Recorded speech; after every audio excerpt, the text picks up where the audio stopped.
I love the robots. I think they have such a good place in any business if you know how to use them right.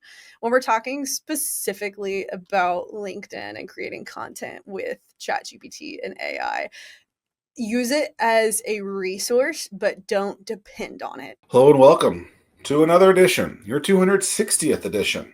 I never open the show like that. I know. I was thinking about that. I'm like, every week before we go live, I ask what number it is, and then we rarely do we even reference what number it is when we're talking. But we used to do this. I used to say that like paragraph. Oh yeah. I probably haven't done that in 4 years. But then my favorite part about that, and I know you love this too, is when people would say like, "Well, what does fervent for mean?" And it's like it literally used to be in the name. There. That is funny. There are a couple tells when we have people on the show that they have never watched it before, and it's people, even if they're not on the show. But the tell is when I'm talking to you and you have not watched the show is what does the for mean? And then when we have a guest, and they're like, "Oh, the final question." Yes. Oh, that's a really good question. It was like, well, if you've watched an episode, you know it's coming. So you've got however long to prepare your answer. It's hard for someone to listen to an hour-long piece of content. I listened. I don't know. I am not in that category. As you know, we've talked about it so many times. I run 6 miles a day. I listen at 1.5 speed. So an hour long podcast or whatever. That's my wheelhouse. Okay, when we started the show, you were only running 3 miles a day. Now you're up to 6. You doubled it. What the hell, man? No, I've been running. I average 6 for many for as long as my streak has been going. Promise. I'll share the spreadsheet. You have the receipts. You have a spreadsheet of this nonsense? Lauren, This man who you have just met 10 minutes ago has ran every single day for like 11 years, at least 3 miles. I was listening to that. More power to you, Tim. My shins would be on fire. What got you started running? Why? Yeah. Well, so the very first thing was I had an annual wellness checkup or whatever, and they're like, your triglycerides are high. You should probably start adding exercise to your daily routine. And my whole thing is like, I am not going to be on meds when I'm like 30 something years old for the rest of my life. Like that's just a non-starter for me. So that really was what got everything started. So now I'm 51, will be 52, and people think that it's crazy that like I don't even have a pharmacy, let alone being on any prescription, and I have no intention to go down that road anytime soon. What's a triglyceride? Is that like I think ultimately it's like the amount of sugar in your blood, and then like that could be the pre-starter of diabetes. Absolutely. It's all from our ultra processed foods, even stuff that you think is not super processed. There's this app. It's called Yuka. I use it. It's YUKA. It's got a little carrot on it. I use it and it will tell you the additives, the amount of sugars and everything in food. I use it all the time when I go to the grocery store because there's a lot of things that are labeled like, oh, this is healthy. And it's rarely not. Or it's in like the orange where it's got a lot of preservatives and it looks like it's healthy, but it's not. Do you have a food thing? You have a food allergy? Tim or me? You. No, I'm very into health and fitness. So that was actually where I thought my career journey would start. I was a certified personal trainer for a while. My whole degree is in exercise and sports science. So it's something I'm really passionate about. I'm a gym rat at heart, and that's what I do when I'm not working. So interesting. So I don't have a business degree. My guess is you don't have one either. Now, Lauren, is what I'm hearing. I know Tim does. So Tim would know this. MBA, I believe, is what it is. Do they teach psychology and any of this stuff? Because to me, like that could probably be the most important thing in business is understanding the psychology of people. And what I'm getting at with this, Lauren, to be thinking about is like the psychology of getting people fit. It's like people know they want to be fit, but getting them to turn that, for Tim, it was the triglycerides, right?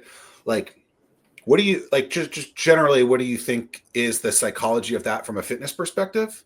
Because then I want to punt that over to the business side of it to get people like, what's the psychology to get people to hook them, to get them to start consuming, to watching, etc. Because I think that can be a difficult task, and it's like, of course, people want to be fit, but what do you do? Typically that oh shit moment. For lack of better term, somebody's got to have that moment where your cholesterol is through the wazoo, or you're pre-diabetic, or you've got borderline osteoporosis. You're walking that line. It's different for everybody. Sometimes cancers, I mean, you name it. But a lot of times what I've seen is people have a little bit of a scare or something dramatic happens, and they're like, I really got to get my stuff together, because there's some motivation to do it. And depending on how strong that scare is can depend on how committed somebody is. Not all the time, but very generally. I agree. I mean, people aren't going to change until the pain is painful, so painful that it forces that change.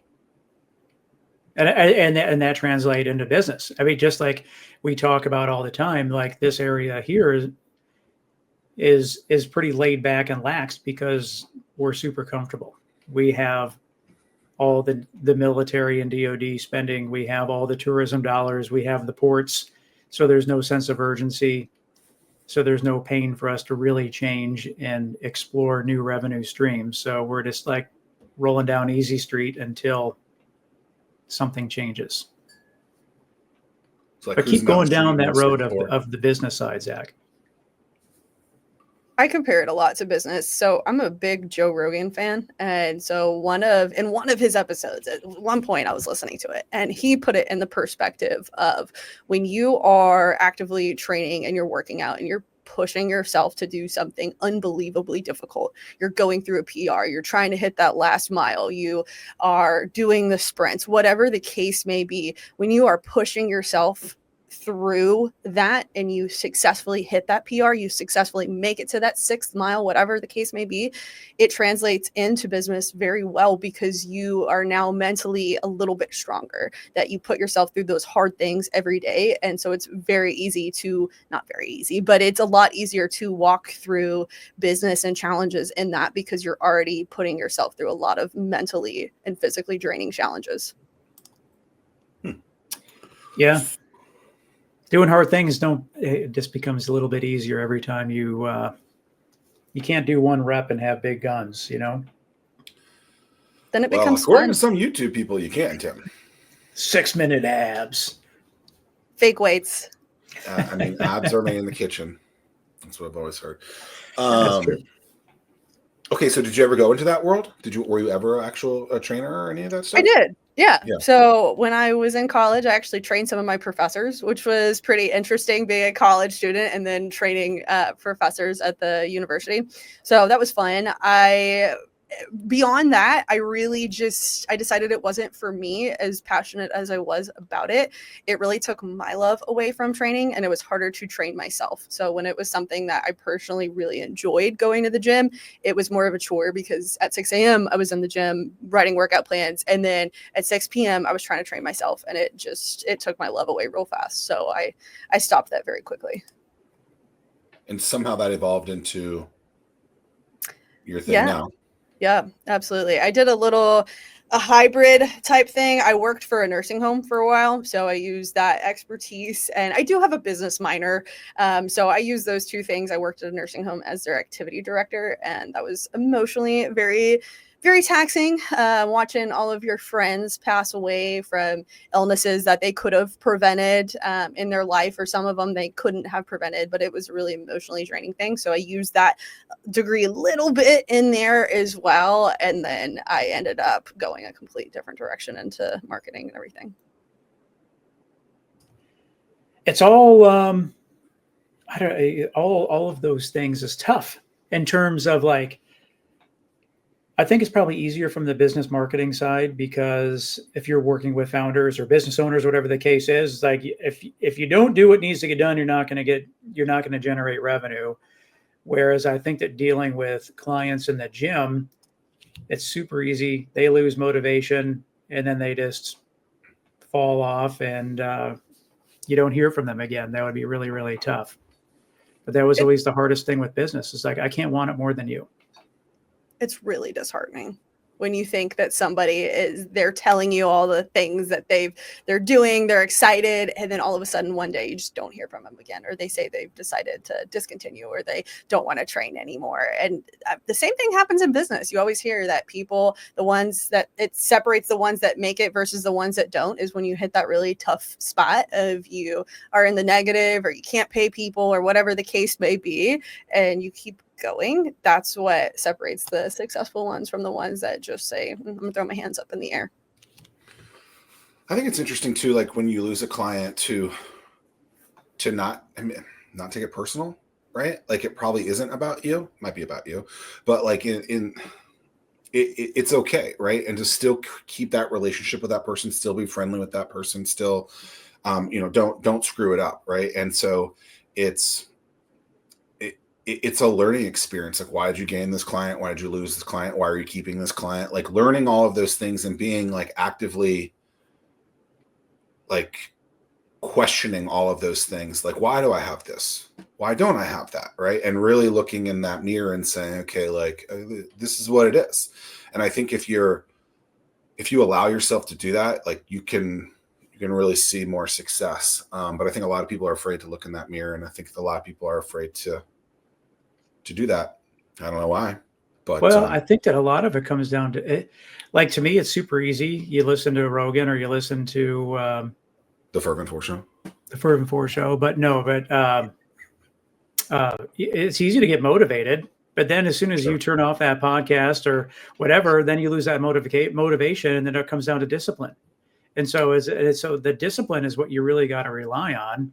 And so like, I know that was really tough for me running the first incubator that I ran. That was always like the kiss of death. It'd be like one day would go by and the founder wouldn't show up, and one would turn into two. And then like a week would go by, be like, yep, they're about to churn. They're throwing in the towel. They've lost the discipline to continue to make it work. Yeah.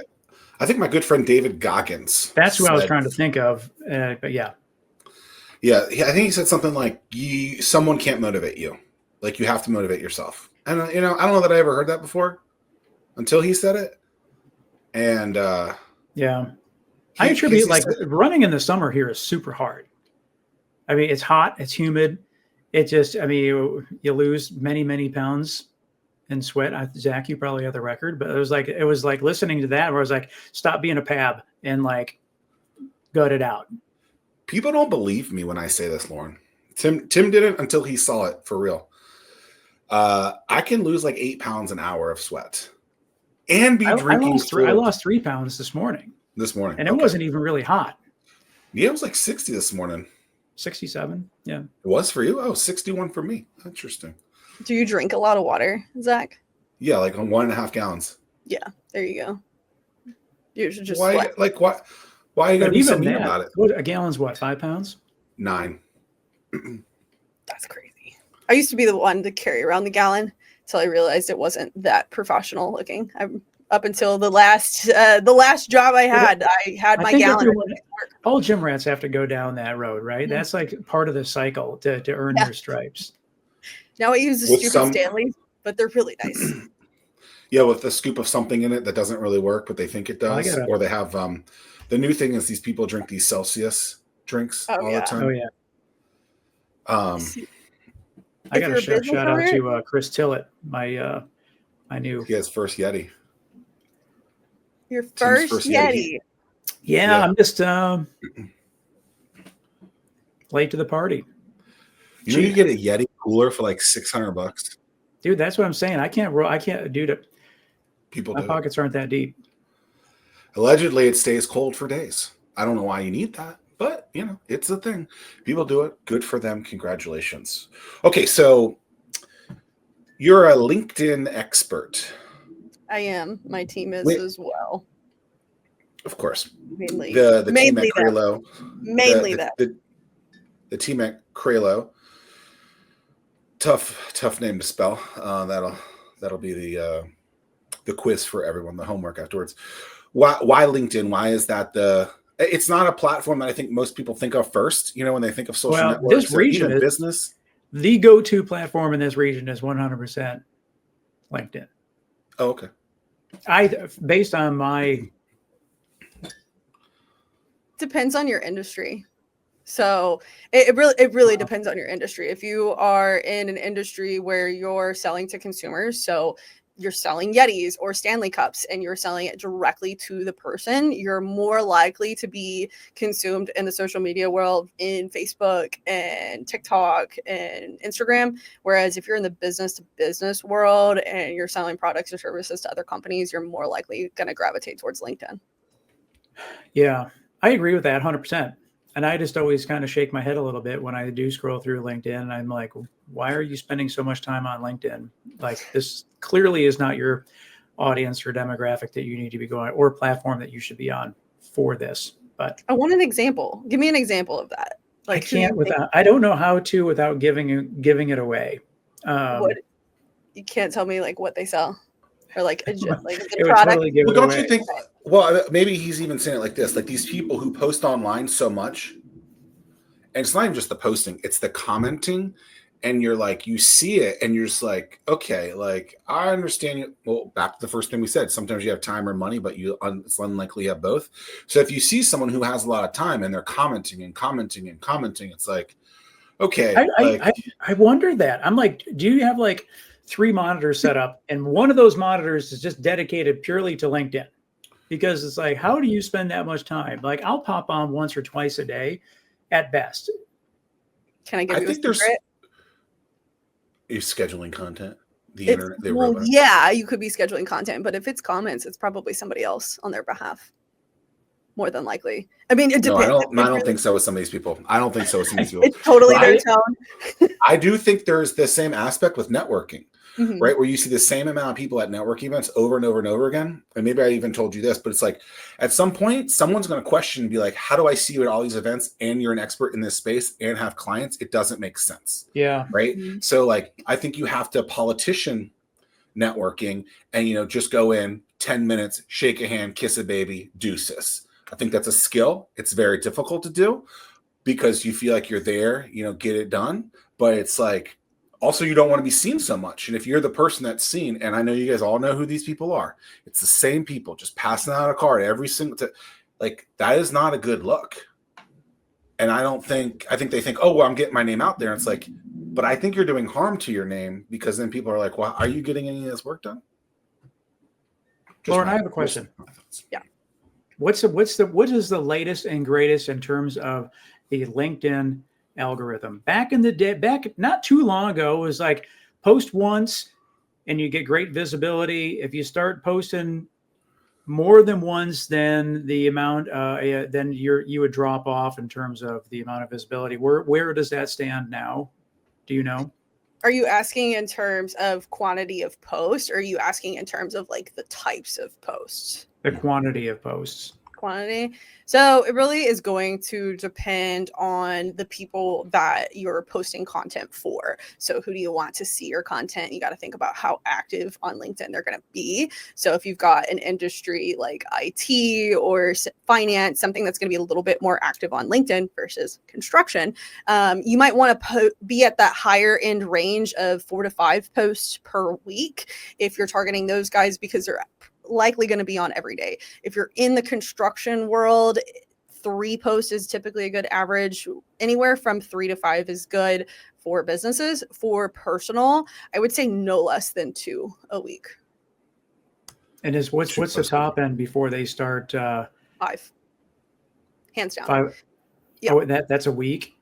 Yeah. So you are going to, I can't think of the word right now, but you're going to essentially deboost yourself if you are like spamming and doing like 5 posts a day or something like that. So you got to look at it logically, right? So if you are posting, let's say 6 posts a week, and about 3 of those posts get an okay amount of traction, and then you've got the other few posts really aren't getting a lot of visibility, the platform, the algorithm is going to look at you overall. The posts that you created really aren't getting, on average, enough visibility for them to want to continue to promote your content. So think about LinkedIn, think about all social media, TikTok, Instagram, Facebook, whatever. think of them as a business. Their goal is to keep you on their platform for as long as possible. Why? They make the most amount of money. Their stats are better. They can charge more for ad spend because they have more visibility, more time is spent on that platform. So they are incentivized to continue to propel good performing content and to decrease the position of poor performing content. So if you are constantly blasting out really poor performing content week after week after week, it shows the platform, yes, you are consistent, but you're not consistent enough with something that's quality enough for people to want to pay attention. And therefore, you could be charging their business with less people because they could say, okay, this is stupid. I don't want to spend my time on this. I'm closing out the app. Okay, so I think you introduced this to me. The social, what's this thing called? You got it. Social Selling Index. There we go. SSI. Yes. Yep. Okay. Is that only for individuals or is that for business accounts too? Individuals for now. Okay. Things change really rapidly with social media, and LinkedIn has done a lot of changes in 2025, and I anticipate that they're going to continue to do a lot of changes, and they're doing a business premium account, so I imagine that's really soon to come as well, now that they're rolling out some changes for that. Okay, so with that, when you are working with businesses, are you working with their business page or are you working with an individual's at that business's personal page? How do you look at that? So primarily business page, but whenever you are handling a business page, you want to send page invites. So for example, Lauren Craylow would invite Tim to follow Craylow socials, and that invite would come from Lauren Craylow. Tim, you would recognize me. You would say, oh, okay, that's Craylow socials. I know that business. Okay, sure. I'll follow the business page. So what we do is we will work with their personal pages to send out page invites on behalf of their business page so that it associates that business with that person. If they're in business development, they're director of sales, they're the owner, whatever the case may be, the person that they're targeting recognizes, okay, that checks. I want to follow that business because I know that person. This is a little facetious question. Okay.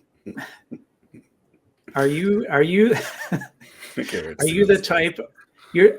type of person that is like, hey, connect with somebody because you have a mutual, and then within the next 60 minutes after them, and I know it's automated, accepting your connection, hit them with the sales pitch?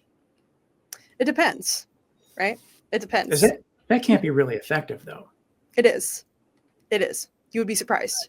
So in business, it's all about quantity, right? If you send out 1,000 outbound messages versus 10 outbound messages, you're more likely going to get a lot more responses with your 1,000 outbound messages. So it's not going to work for everybody, but if you know your audience really well and you know how to talk to them really well, it's not an all-out sales pitch right away. That's why people hire people like us, because psychology does play a role in it. You got to figure out exactly what they're most likely to respond to, and absolutely start a conversation and hit them with a message right away. Why not? You're fresh on their mind. You just connected with them. You don't have to say, book with my calendar. Yeah, but it's got to be it's totally automated. And it is just like, I'm just such a relational guy as opposed to transactional. And when I see something that's transactional, they are totally discounted immediately. Like, absolutely. I think for some, yeah. So I think what you're saying is the message is important. Yes. But the content of the message, it really can't be like those donkeys who post some of those things. You're like, okay, there's no way this could ever work.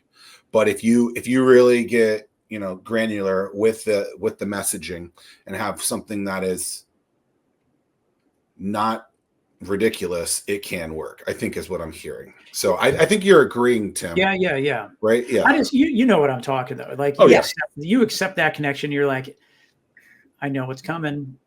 Mm-hmm. And then sure. I'll give you one right now. You get the DM. So here's a good example. It's always financial advisors. It's like, dude, that's like one of the most. When you meet someone for the first time and they ask that question, it's like, you want me to tell you about my money? Exactly. But I've known you for 3 minutes, 3 seconds. Have you lost your damn mind? Like, you're like some of your best friends. You don't tell some of your financial things. So you think you're going to trust this? Right. I don't. A big part of psychology and marketing is putting yourself in that other person's shoes and thinking, what are their goals? What what are they incentivized by? What are they actively trying to achieve? You put that hat on, and then you look at a message from their perspective, and you think, how would this message be received by them? Would they view it as helpful? If they would view it as helpful, they're more likely to engage in a conversation with you. And then eventually, as you've built that relationship, then you can go ahead and plug whatever you want to plug if you want to have a conversation with them or whatever the next steps would be. Following up on my last message, would you be open to speaking, or is there anyone else from your team that I should contact? The top of your inbox. Blah, blah, blah. Oh, my favorite too. I'm a big fan of wishing someone a happy birthday, but I do it by pulling out the old celly and doing a video. If I haven't done that for you, Lauren, it'll come soon. I think that's what you should do. But now, with the click of a button, just a little, you can say happy birthday, and then there's these stupid emojis with them on LinkedIn. It's just so impersonal. I'm like, yo, like my inbox is literally now the exact same message. So you trying to be courteous and kind actually is lost because you actually didn't take it to that next step. So I think people have gotten really lazy, and I think there's a way to be on these platforms and not be lazy. And I just wish, well, maybe I don't wish people would do it. I continue to be lazy. Then there's. Well, it makes it easier on the receiver part. Receiver being me, because I can just weed through it. Yeah. But so what are some other best practices? Your business 5 times a week. What are some other go-to things? I was thinking specifically when you were talking about those messages for somebody like you or Zach. So you guys have this show that you're doing weekly on LinkedIn. A great message would be, hey, name whoever they are. I have a show coming up next week with somebody that is in the same space as you, and name whatever space that is. I'd love to invite you to watch the show, maybe like 20 minutes of the show or whatever. And you send them the link to the show. The algorithm, the platform is happy because you are sending a link that links within their platform. So you're keeping them on the platform, and they're going to feel, oh, this person thought about me. They know what I do, and they're willing to share some advice, because information sharing is king. People want information. People don't want to be spammed with salesy type stuff. They want to be educated and know more. So something like that would be a really great practice to just getting your foot in the door with having a conversation with somebody. And then who knows, out of maybe like 20 of those invites, you might get a few people that ask you more questions, which open that door further. So that, and like voice memo messages too. I love those. I love those. These are not automated things that you just said. Correct. No, they're not. Right. So that, like, I think that's the missing step in all that stuff. Like, automation is great. Sure. I'm not denying that. Mm-hmm. Right. But you're taking it's the whole cell phone thing, doing the video that I just talked about, right? It's taking a step that most people are automating and figuring out what you can do to anomalize. I don't know if that's a word, but I haven't used that word in a while, Tim, anomaly. I can't even say that word based on the last time that we talked. I have a really hard time spelling it on the keyboard.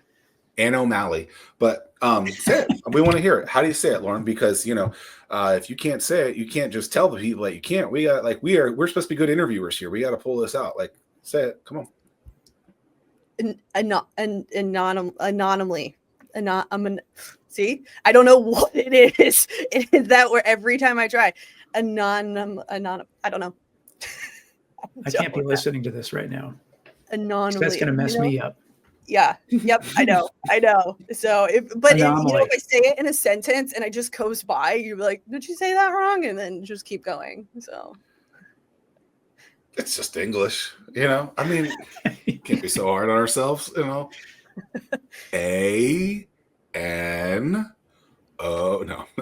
You can spell it all you want. It's still difficult to say. I believe I didn't know how to spell it when I first came up with it, or decided that was going to be the title. But it's not a smooth typing word on the keyboard.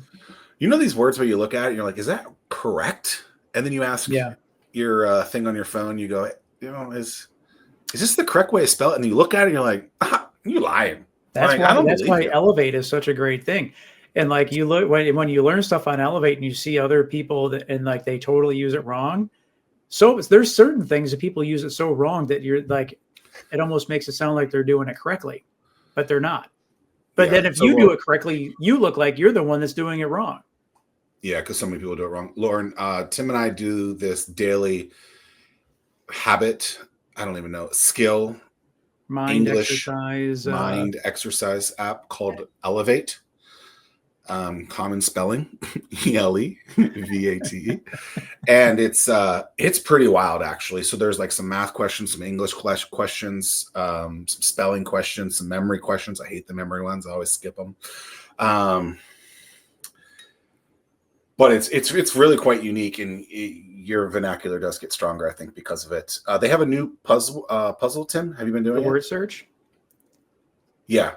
Yeah. It's pretty good. Yeah. It's the only app that's not true. It's one of the only apps I pay for. And I wonder if we get the same puzzle each day. I would think you probably would. Well, okay, so on the crossword puzzle, I'm on easy because I'm a moron. I am, dude. Crossword puzzles, I really struggle. I am on moderate for I'm on moderate for both, but yeah, I am not really bright. Bless you, sir. I don't know how these people. I was walking my dogs the other day at the park, and there was this guy. He had a newspaper. For those of you who don't know, a newspaper is this thing that has words printed on it that is delivered on a daily basis. Your fingers get black and inky if you. Yes. Mm-hmm. This one wasn't as thick as they used to be, I guess, because paper is expensive now, so they're shorter, smaller, thinner pieces. But I think he was reading and doing the crossword puzzle. I'm like, man, this guy is like locked and loaded, ready to go. Kudos to him. Oh, but yeah, so easy on that. I moved to medium, moderate for the new game, and I got them all today, so I was happy about that. So maybe I'll use the hard, but it's good for the brain, you know. Was one of the words today on medium? Was it bonfire? Was that one of the ones that you had? Yes. Okay. All right. Yes. Yep. Elevate? Is that what you called it? Yeah. It honestly, like at first, Tim's wife was telling me about it. It's like over a year ago. And I was like, that sounds pretty cool. Let me check it out. And then I did it. And then I don't think you're addicted to it, but it's kind of like, oh, you got to do this kind of thing. Like it's part of their morning routine now. And then and it only takes like 5 minutes. And I get sad sometimes when it's done. I'm like, can't there be more? And there aren't. I used to do the 5 puzzles a day. And I was like, dude, this is taking too much time. I got to get on with my day. So I scaled that back to 3. 5 puzzles? What are you talking about? So like when you do it every morning, you can set it to do 1, 3, or 5 categories each day. And 5 was it was taking a little too much time. Let the world know, let the record be known that I have defeated Mr. Tim Ryan in something because I am at 5 days or five lessons a day. And he's only at 3. So thank you, Tim. Not only this is a powerful moment for me. I'm very grateful to be here today to win this trophy. Next thing you know, I'm going to win best hair at Hampton Roads. Yeah. I'm at the 400 scale on everything except for spelling. I am terrible. Just terrible at spelling. All right, this guy way off. But I don't see the need. Do you sound it out? Do you sound it out? Well, but it's timed. So you have to make decisions quickly. And there's one that's like tipping with fish. That one's pretty because you're like, okay, what's 20% of this number? Some of them are real easy. Then they get into decimals. Yeah. You're like, yeah. But it keeps your brain strong. Have you ever done Duolingo? On everything? Where do you see that? What are you looking for? You're looking at. You said you're in the 400s on everything. You mean 4,000? 400, like you're out of the difficulty scale. Well, I don't know where you see that. Except for spelling. But I don't see the need to be like. We have tools for that.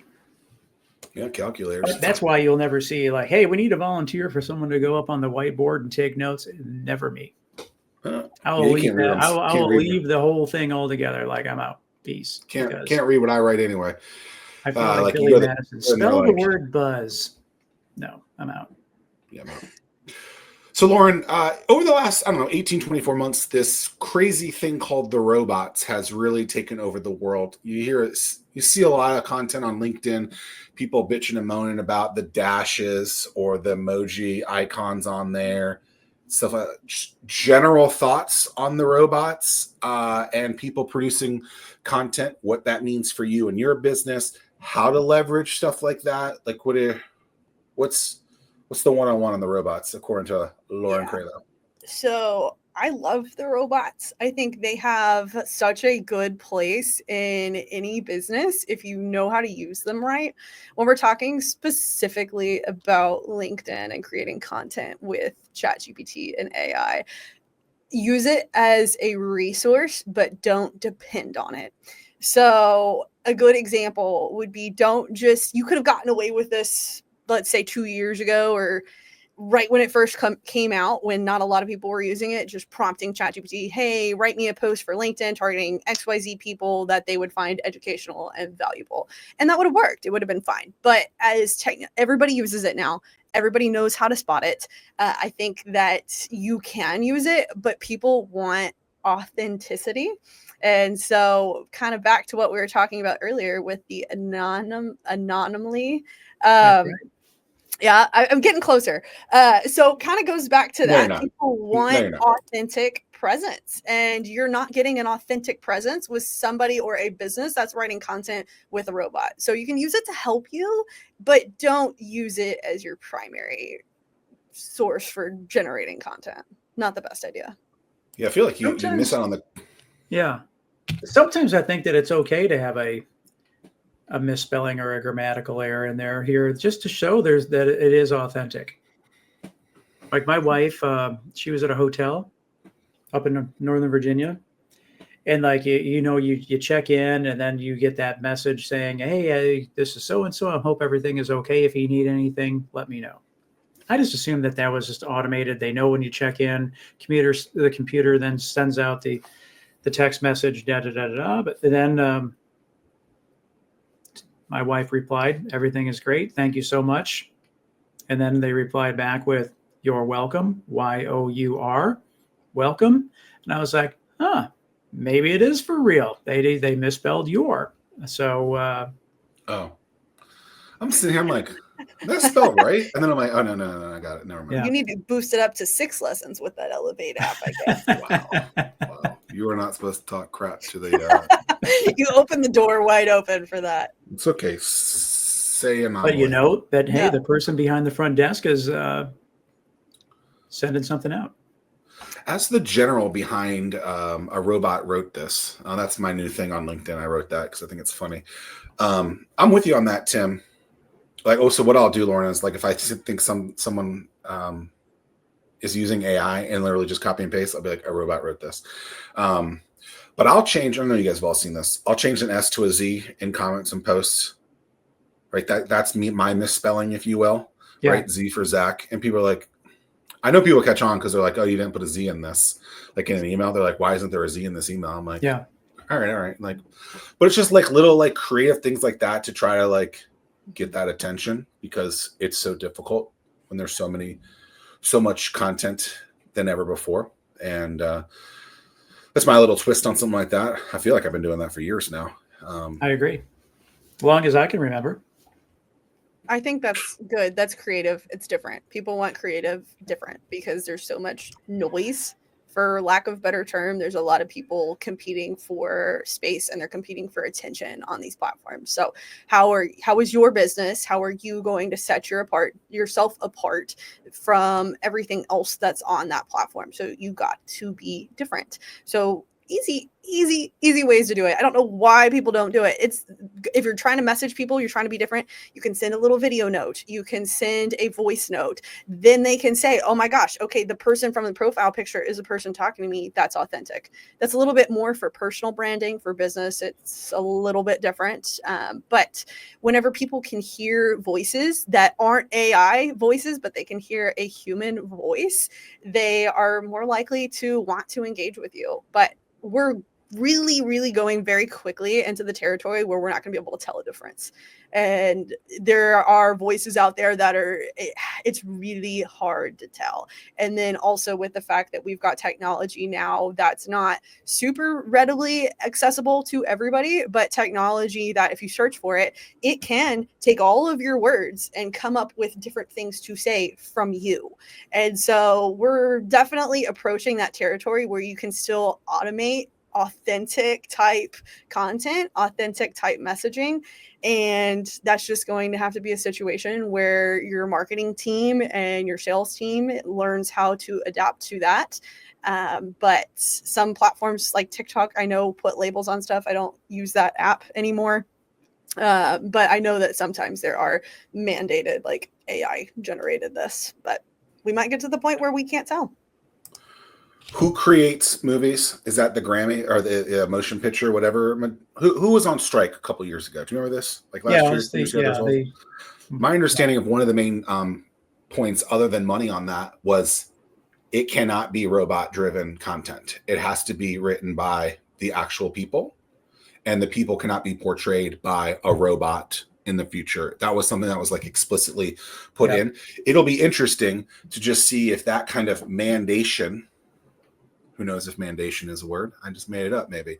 But mandating stuff like that is something that ends up in the business world too, or in other sectors, to see if something like that happens, so that there's not so much robots. But we'll see. It'll just, there's something to think about while you're on your own tomorrow, Tim. Yeah. Lauren, what is the number one feature that LinkedIn has that nobody knows about or uses? You? No, lives. I don't know how more people don't do these. Granted, right now what's really trendy is those short form video clips, which is why LinkedIn recently revamped their ability to scroll through videos and kind of have it be like any other platform where you can watch those.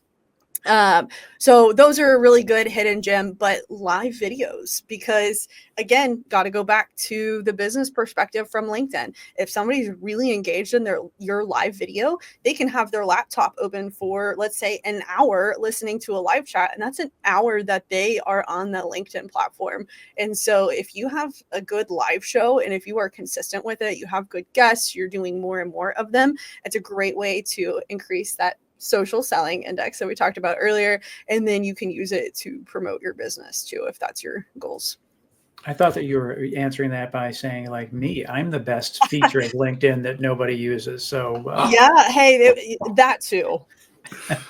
Wow. Okay. All right. But why? How come, Zach? Didn't you say that there was a time limit for video that LinkedIn has? It can't be longer than 10 minutes or something when you upload. What was that? It was 15 or 20 minutes. It was something like that. Honestly, I didn't know that until the other day. Did you try? Which is weird. 20-minute video? Why are you hating? That's a long video. Oh, okay, hold on. You cannot make this point about live videos, and then when the other video. I can. Because there's a reason, right? So there's the short form video clips, which if you, let's say you're scrolling through, what do you use social media, Zach? Like in your personal time, what social media platform are you using? Are you on Facebook? Are you on Instagram? Are you any of it? Are you watching videos on anything? YouTube Shorts? If I was to, I would say that I'm a YouTuber. Okay. So let's say YouTube Shorts. If you are scrolling through YouTube Shorts and a 20-minute long video comes up, at how many minutes in do you think you're going to watch it before you catch on? You're like, I'm ready to see the next thing. Realistically. Do you want me to say it in that voice? Like, oh, I'm yeah. I think I'll watch the whole 20-minute video if I liked it. Okay. No, I get your point. But it's not a short that we're posting. It would be a regular video. And I mean, there is a place where that could perform really well. You'd have to test it. And so that's where it comes out, and whatever the maximum time is, you can upload a 10-minute video, and then you can chop it up and then maybe upload a 1-minute video that pretty much, if it can be condensed to share the same point or tease into that longer video, you can upload them both and you can see how they perform side by side and kind of test them. So that's a good way to find out if it would work for yourself. But generally, if somebody is scrolling through, people's attention span is pretty much that of a goldfish. I think it takes anywhere from 3 to 5 seconds to really either hook somebody's attention or lose their attention. And so you really want to hook their attention. And typically that's done in shorter videos, and then people get bored and they want to move on to the next thing. So there is a place for longer videos. So YouTube, I know Spotify, those types of platforms, people are going on there expecting with the mentality, I'm going to listen to a 3-hour long podcast, or I'm going to watch this 30-minute how-to video on this thing. But when they're on a platform like Instagram or like LinkedIn, they're expecting to get through content a little bit quicker. Roger that. Okay. In this same vein, sure. Mm-hmm. What have you found delivers the best results? A picture, a video, and maybe different types of videos in there, right? So we could say a live video, a short video, an up to 15-minute video, but probably not a 15-minute video, because who the hell is going to watch a 15-minute video? For context, see the last 3 minutes of this conversation. Just text. Like what works best in that? And please don't say it depends. Like your results with your companies, like what do you actually get the best results with?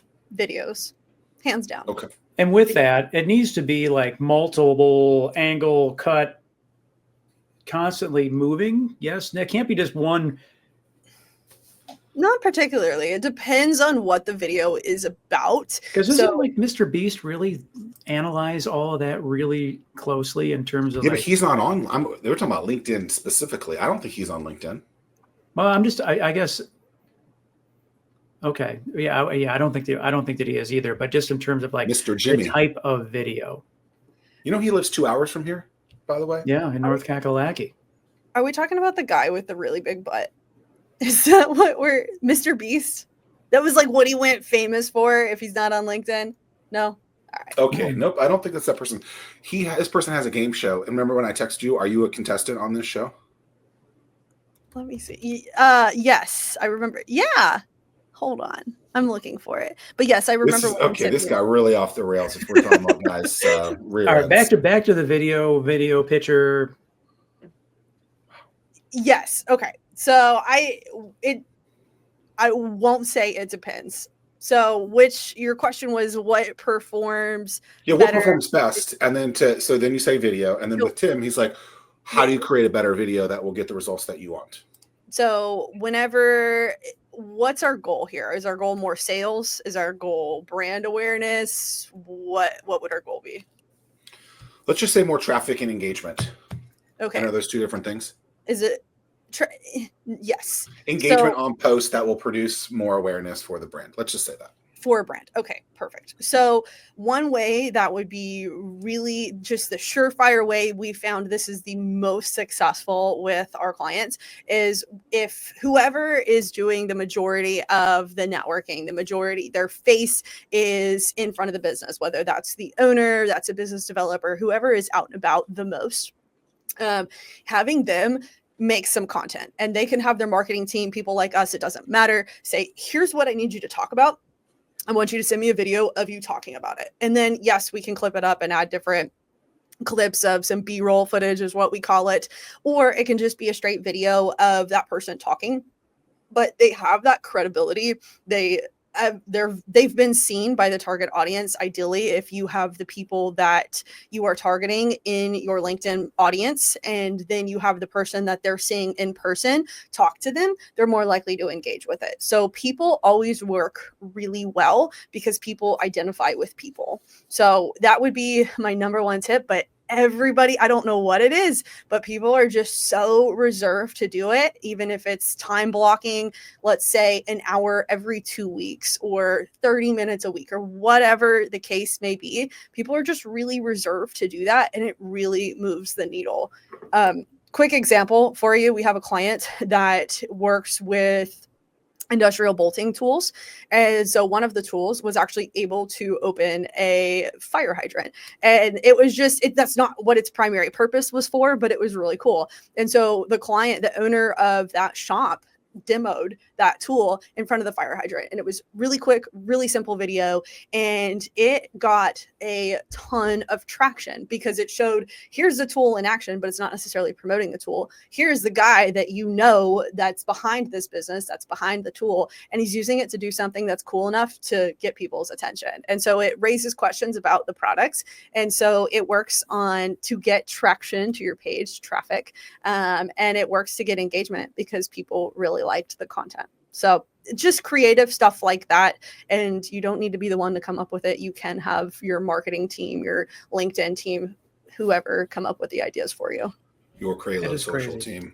Mm-hmm. I get stuck watching these videos, like these tree stump grinding. I'm like, what? I just like to see. I just, or the power washer doing the before and after of like the patio. I was like, oh my god. You like ASMR? That's you're a Bob Ross kind of guy. That's what it is.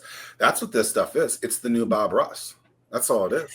Your tree stump removal. I was like, here we go. We got another one. And it's like, what am I doing? I have better use of my time than this. I am no, way you don't. too busy. You need to watch this stuff, Tim. You can get that power washer. It's ridiculous. Okay. It is, but to Lauren's point, it gets a ton of traction. And it was like a couple of years ago, these same people are like, I don't have any content to push on there. And now these folks have like millions of subs and subscribers watching their stuff because like the one dude, he goes to a house that hasn't been pressure washed in forever and volunteers to do it for free because he has nothing to do, no clients. He does it. And then, yeah, these are my brain breaks that I take. Oh my god, this is I know exactly what you're talking about, and it was great. Oh, you partake in this too? I'm about to get a cramp. I'm laughing so hard. I can't wait to mess up your algorithm, Zach. Lord, how do you know I don't watch this kind of content? You've never asked. I don't know. Maybe you're laughing with us as opposed to at us. Lord, this is. What company's doing it? What company does it right on LinkedIn? Could be the biggest of the big company or the smallest of the small. Not a lot of them. Typically those corporate companies with a lot of resources because they understand the value. And so they are putting money into it and they're seeing results. Most of the time, the smaller companies don't even exist on LinkedIn. Medium-sized companies are at that sweet spot where they're trying to get into it and they realize the value. So a lot of times it just depends on the company size. You can find good LinkedIn presence in pretty much every industry, but a lot of times it's going to be those big guys that have the resources for it. I really wish that their analytics was better. I just find LinkedIn's analytics so clunky. It just kind of makes me crazy. It's not even daily. You gotta wait like a couple days too, so you can't even see it like in real time.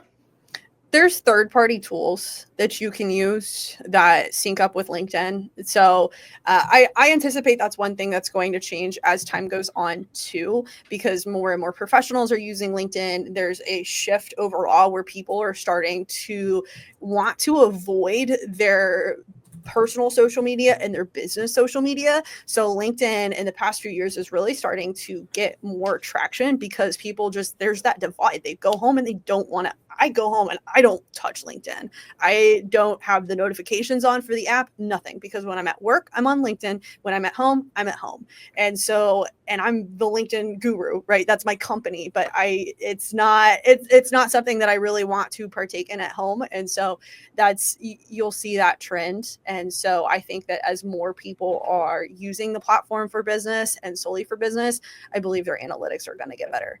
What's the number one metric you look at for your clients? Depends on the company, depends on the goals. So if you are trying to get more leads, you're going to probably be running ads, which means you're going to get more advanced analytics. And so we're going to be looking at things like the click-through rate. We're going to be looking at the cost per click, all of that. We're going to be looking at basically how many dollars that we spent on those ads to how many meetings got booked, for example. If you are doing organic content, so that means you're not putting any money behind it, it's not an ad, you just are posting content. We're going to be looking at multiple factors, but generally we're going to be looking at the engagement rate. So how many people are actually engaging with the content, liking, commenting, sharing it, all of that, because that indicates interest. Also, time watched is a metric that we can get with third-party tools. And that's a big one, because if somebody might not engage with the video, but they might spend 2 minutes watching it, and you can see that data, and that's how you can indicate, okay, this caught people's attention. Why? And so it really depends on the goals. If you're wanting leads, we're going to look at a different metric, but if you're wanting just general brand awareness, increased engagement, increased content performance, you're going to look at engagement on that. How can a company post a link that is to an outside website and still see traffic, engagement, etc. to that post? Because, like you said earlier, LinkedIn wants you to stay on their site, just like any other kind of social network would. Mm-hmm. But if you drive them outside, it deters. It's a deterrent, really, right? So, exactly. What can you do to include links, because that's what you want to sell? What can you do to make that work? First of all, I don't recommend it. No. Just straight out of the gate, I don't recommend sharing links unless you are paying for an ad. If you are paying for an ad, the platform is going to be happy to let you share things because you are paying it. But to your point, if you are posting in your post and you're like, oh, click on my link that extends to an external site, LinkedIn will actually notify you and say, are you sure you want to go to this external site? It's another barrier to entry because you're not paying the platform to promote that link. So if you're still, you want to get around it, you don't want to jump into the ad space, maybe you just started with LinkedIn, so ads really don't make sense for you just yet, and you still want to share some kind of link. If you're sharing a post from a company page, you can always go in and comment the link from your personal page. That's one way to do it in the comments. But again, I don't really recommend it. I would highly recommend keeping all of the information that you want to share with people on the platform. And if you want somebody to reach out to you to book a call, it might be worth just changing your call to action on that post to be message us or ask a question. And then if somebody engages, you can reach out to them. Like on the profile? On your post. So if you are sharing a post and the easiest one is book a call with us. If you want, or click here for more information, or whatever you want to share, instead of sharing that link, if you want people to learn more, put on the post instead of that link, put message me if you have a question about this. And that might resonate with somebody. I do have a question about that. Okay, I'll message you. And then you can open that door. Solid. Mm-hmm. Cool. Yep. What's something that you want to talk about that we haven't talked about? I would say something that would be really helpful for people that are trying to decide if they want their business to be on LinkedIn, or they hired somebody and they're just trying to figure out the right direction. And this definitely could get me in trouble for saying this, but I'm being honest here. There's no reason to not be. Whenever you are first starting out on LinkedIn, in my opinion, it is not worth running ads right away. And the reason I say that is because typically you're not going to build a house without a foundation. Same thing with social media. And it's a great analogy because you are not going to right away jump into paying for an ad. If you do, you're not going to have a good understanding of what type of content performed well to maximize your ad spend. But if you start with around 3 to 6 months and you commit to posting organic content and playing around with what times you're posting at, how frequently you're posting at, all those, and you have 3 to 6 months of data, you can eventually point out and say, video post with XYZ person talking about this topic with this call to action did the best.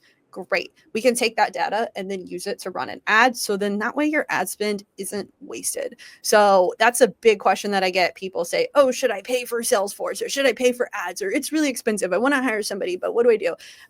Different scenarios for every situation. But as a general good rule of thumb, start organic, start doing the legwork early, and then it can lay that foundation for you to eventually run ads.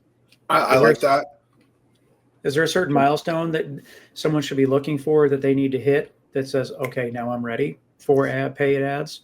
So it depends on a lot of factors. If you're paying a company like us to do your social media, do your LinkedIn, or if you're paying an individual, because your cost to produce that content, your cost to run that platform is going to be different. So if you have the time and the money to invest in it, I would personally recommend writing out organic content until you start to see your numbers stagnant. So what that means is whenever you first start really putting effort into your business, your personal social media page, you will see your analytics increase pretty steadily. I can say that with confidence for pretty much every account, because you start with a non-active account, you make it active, you are consistent, you're going to see your engagement go up, the followers go up, all of that.